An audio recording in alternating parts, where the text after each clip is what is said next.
28 Şubat'ta 1997'de çıkmış bir karar biliyorsunuz. Bu kararın amacı inanan kişiler herhangi bir kamu alanında söz sahibi olamasınlar. Yani bu insanlardan doktor olmasın, öğretmen olmasın, mühendis olmasın, evlerinde otursunlar, işte küçük küçük esnaflık belki yapsınlar, geçinsinler ama toplumda zengin olmasınlar, toplumda söz sahibi olmasınlar. Bu maksatla yapılmış ve toplumun her kesimini, her alanını kapsayan bir çalışmaydı. Böyle bir planlamaydı. Ben de 1998 yılında İnönü Üniversitesi'nde öğrenciydim. O dönemde 97 yılında alınan karar 98 yılına geçildiğinde artık bütün Türkiye'de uygulanır bir şekilde gelmişti. Öğretmenler sadece başörtülü olduğu için görevlerinden atılıyordu. Doktorlar, hemşireler, işte herhangi bir kamusal alanda çalışanlar sadece başörtüsü taktıkları için görevlerinden ihraç ediliyordu. Ve aynı şey üniversitelerde de geçerliydi. Hiçbir sebep göstermeksizin işte insanlar yıllarca aynı üniversitede eğitim almışlar, mezun olmaya yaklaşmışlar, artık son yılları, birkaç ay sonra mezun olacaklar. Fakat birileri diyor ki başörtülü okuyamazsın. Biz ilk sorduğumuz soru şuydu hocalarımıza, yani neden? Ve kimsenin cevap veremediği bir soruydu. Bu neden cevabını verebilecek hiçbir yetkili yoktu. Rektörün kendisi de dahil olmak üzere. Neden şuydu, çünkü birilerinin keyfiyetiydi sadece. Başka hiçbir sebep yoktu. İşte o dönem biz hocalarımızla konuştuğumuzda derdik, hocalarım işte kaç senedir biz bu okuldayız. Herhangi bir tartışmanın içine girdik mi, bir kavganın içine girdik mi? Ya da çok mu başarısız bir öğrenciyiz, bizden bir şey olmaz mı? Hocalar derdi ki yok böyle değil, iyisiniz, sizde sorun yok. Fakat istemiyorlar. Yani aslında tek sebep birilerinin göz zevkini bozmamız. Yani insanlar başörtülü, işte böyle paşalar, ağalar, beyler diyelim, yani bir grup zevat, başörtüsü bizim göz zevkimizi bozuyor deyip binlerce insanın hayatıyla oynadılar. Yani öğretmenler ya da mühendisler, hemşireler, böyle bir istatistiki sayı bende yok, bilmiyorum. Fakat şunu ben biliyorum, o zaman 10.000'in üzerinde Türkiye'de başörtülü öğrenci vardı üniversitelerde okuyan ve gerçekten sadece okuyan, başka hiçbir amaca hizmet etmeyen, işte herkes gibi çalışmış, oturmuş, sınava girmiş, hakkıyla üniversitesini kazanmış, okuyup işte diploma sahibi olacak, ailesine hayırlı bir evlat olacak. Bunu isteyen 10.000'in üzerinde öğrenci vardı ve bir anda birilerinin keyfi için 10.000 insanın hayatıyla oynandı. Sadece öğrenci kesimi için bunu söylüyorum. Bizlerle birlikte bizim de geleceğimizle de oynanmış oldu. Ve birçok şey yaşadık biz o dönemde. Yani başörtümüzü açmamızı isteniliyordu. İşte siz siyasi bir simgesiniz denildi, bölücüsünüz denildi. Şimdiye kadar üniversitede hiçbir olay çıkarmamamıza rağmen bir sürü ithamlarla gelindi. Birçok üniversitede ikna odaları kuruldu, hakaretler vesaireler. O kadar çok şey yaşadık ki şunu anlayamıyordu o insanlar. Yani biz başörtüsünü sadece görsel güzellik ya da görsel güzelliği kapatmak için ya da daha güzel gözükmek için ya da birilerine yaranmak için asla takmıyorduk. Bu bizim için inanç meselesiydi. Bu bizim için her şeyden daha üstündeydi. Her şeyin daha üstündeydi. Fakat birileri şöyle diyordu, yani bunu çıkarın ya, biz istemiyoruz. Yani hep de buna çalıştılar. İşte üniversiteyi bitirmek istiyorsan başını açman lazım. Hatta o dönem 28 Şubat'ı medyada çok güzel işliyordu. Yani güzelin yanına bir ünlem koyarak bunu söylemek istiyorum. İşte üniversitede insanlar tıp fakültesi okuyor, mühendislik okuyor, başörtülü, işte ben eğitim fakültesinde okuyorum. Yani belli bir zeka ve kültür seviyesinde olan kişileriz herkes gibi. Fakat öyle bir lanse ediliyordu ki sanki başörtüsü taktığımızda zeka seviyemiz birdenbire negatifleşiyormuş gibi. Yani konuşulanı anlayamayız ya da bir yere girdiğimizde nasıl davranacağımızı bilmeyiz. Bir iş verildiğinde beceremeyiz. Böyle bir ön yargı oluşturulmuştu bize karşı. Yani okusalar ne olacak ki bunlar, zaten böyleler falan gibi.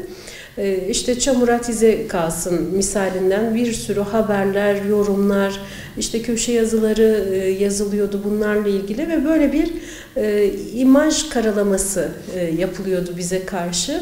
En çok da bu yaralamıştı ve üzerinden hala zaman geçmesine rağmen bunlarla biz hala uğraşıyoruz. Yani şu an başörtüsü yasağı yok. Rahat bir şekilde kamusal alanda çalışabiliyoruz ya da işte üniversitelerde okuyabiliyor genç kızlarımız başörtüsüyle.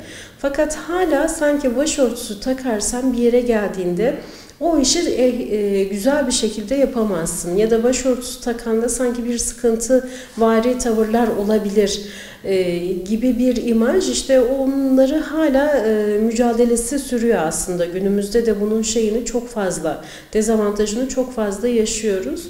Özellikle ben İnönü Üniversitesi için anlatayım. O dönem orada öğrenciydim çünkü. Kapının önünde bir dizi asker ve kampüsün içerisinde bir jandarma karakolu. Yani kampüsün içinde karakolun ne işi var? O da ayrıca konuşulması gereken bir şey belki ama giremezsiniz. Yani niye giremeyiz? İşte başörtüsüyle giremezsiniz. Yani biz bir terör değiliz. Herhangi bir olaya karışmamışız. Olumsuz hiçbir şeyimiz yok.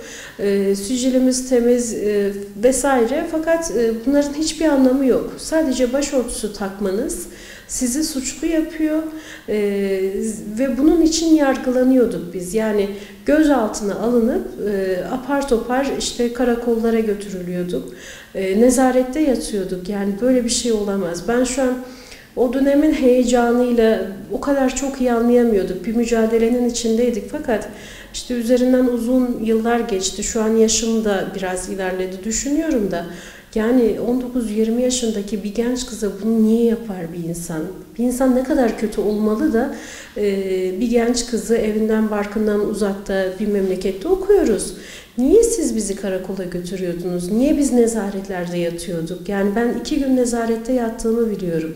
Başörtüsü taktığımız için arkadaşlarım ve ben jandarmadan coplanarak dayak yiyorduk. Böyle bir şey olabilir mi? Niye?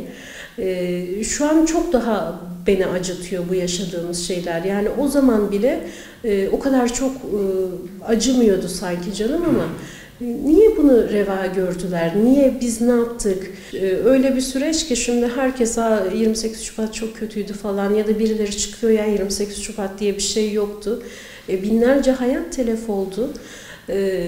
Daha sonra biz bunun izlerini yaşadık. Yani o zaman üniversiteyi bıraktık, dedik ki üniversite bizim için her şey değil. Kesinlikle başörtüsü bizim için her şey. Şu an olsa yine aynısını yaparım. Hiç de bir şekilde pişman da değilim ve arkadaşlarım adına da bunu söylüyorum. Onlar da aynısını yaparlardı. 1000 yıl sürmedi. 1000 yıl sürmesi de mümkün değildi. Onların planı vardıysa bizim de çok güçlü bir inancımız vardı. Ben bunu her zaman gururla söylüyorum. Evet, okuldan atıldığımda ben 2. sınıf öğrencisiydim. Yani hayallerim neydi? Hayallerim ben bizim ev için konuşuyorum. Ailede ilk okuyan, üniversiteye giden kız çocuğuydum. Ailede ilk öğretmen çıkacak kişiydim. Bu mümkün olmadı. Benimle birlikte kardeşlerim üzüldü. Benimle birlikte annem üzüldü, babam üzüldü. Çünkü emek veriyor bu insanlar ve ben de bir emek vermişim. Herkes gibi çalışıp üniversiteye gitmişim ama sadece işte başörtülüsün diye birileri beğenmediği için her şeyimizi bırakıp arkadaşlar sınıfa girerken biz valizimizi toplayıp artık evimize dönmüştük. Bunun üzüntüsü tabii ki büyük. Yani öyle bir süreç ki İş de bulamadık o zaman biz. Yani başörtülü olarak gittiğiniz yerde işte herhangi bir şirkette yani herhangi bir özel sektörde onlar da iş vermiyordu. Ya da öğretmen olarak atılan arkadaşlar dershanelerin revaçta olduğu bir dönem o dönem dershanelerde iş bulamıyor. Yani hiçbir yerde o insanlar iş bulamıyor. Biz iş bulamadık, çalışamadık. Hiçbir yerde maddi anlamda kendimizi ispatlayamadık. Ben şunu hatırlıyorum, işte benle birlikte okuyan arkadaşımı kaç sene sonra bir yerde görmüştüm. Ben henüz daha başörtüsü yasağı devam ediyor. Üniversiteyi bile bitirememişim falan. Ne yapıyorsun, nasılsın? İşte 6 senelik öğretmenliğim bitti. Şu an müdür yardımcılığı yapıyorum diye böyle bir sohbet yapmıştık. O zaman insanın içi acıyor. Yani niye? Yani ne güzel okumuş. Hiç kimse önünde engel olmamış, hiç kimse destek de olmamış. Yürümüş yani, yolunu yürümüş, bitirmiş. Ben de o yolda yürüyüp bitirebilirdim. Öğretmen olabilirdim. Yani yine kamu yararına, devlet yararına bir iş yapabilirdim. Benden ve benim hayatımdan ne istediniz diye sorası geliyor insanın ve gerçekten niye? O kadar zaman geçti, hala soruyorum. Bütün bunlar niçindi? Niye bu kadar hayatla oynandı? Yani herkes işte öğretmenliğini yapıyordu. Ben özellikle üniversiteye başladıktan sonra AF'la birlikte 2011 yılında, 98 yılında üniversiteden atıldık. Tekrar 2011 yılında ben evlendim, çocuklarım oldu falan. Onlarla birlikte okula başladım. Benden yaşı daha küçük öğretim görevlilerinden ders alıyordum. Kocaman kadınım. Üniversiteye tekrar gitmişim, işte af olmuş, başörtüsü sorunu çözülmüş falan. Af kavramı da incitici bir şey. Yani o da belki ayrı söylenmesi gereken bir şey. Çünkü okula gittim. İşte gencin birisi yanıma geldi. O işte kayıt yaptırdım falan, derse başladım 2011 yılında. Dedi ki abla siz ne yaptınız, yani o dönem ne gibi bir suç yapmıştınız da affolundunuz? Belki onun adı da af olmamalıydı aslında. İade itibar denmeliydi, belki başka bir şey denmeliydi.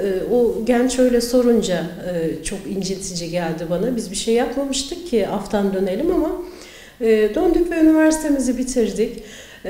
Bizimle birlikte okuyan arkadaşlarımızın bazılarının öğretim görevlisi olduğunu öğrendim. Yani bu kadar zaman niye benim hayatımdan çalındı?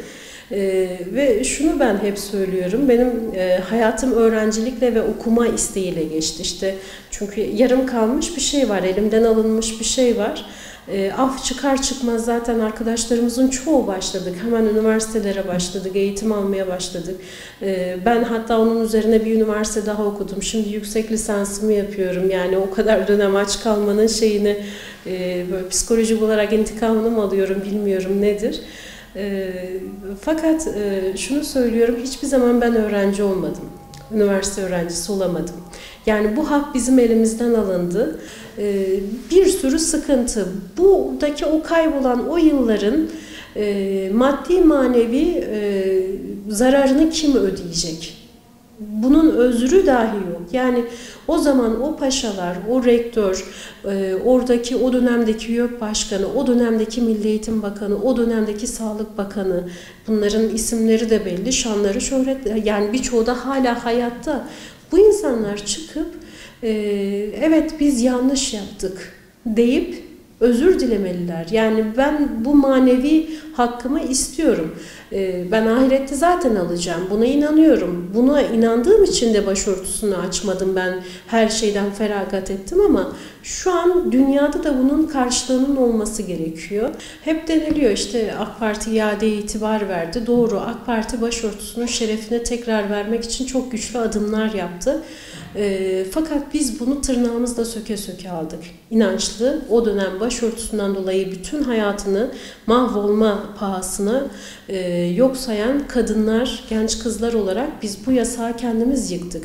Bu yasak 1000 yıl süremezdi çünkü bizim ciddi bir çaba ve gayretimiz vardı. Bizim yetiştirdiğimiz çocuklar, biz yetişemesek bile, kamuda bir yerde olamasak bile, bizim yetiştirdiğimiz çocuklar, ilgilendiğimiz, kalbimizi, gönlümüzü açtığımız çocuklar okuyorlardı, bir yerlere geliyorlardı. Bu yasak zaten kendiliğinden bitecekti. Ben her zaman söylüyorum, bu A ya da B partisinin asla sonucu değil.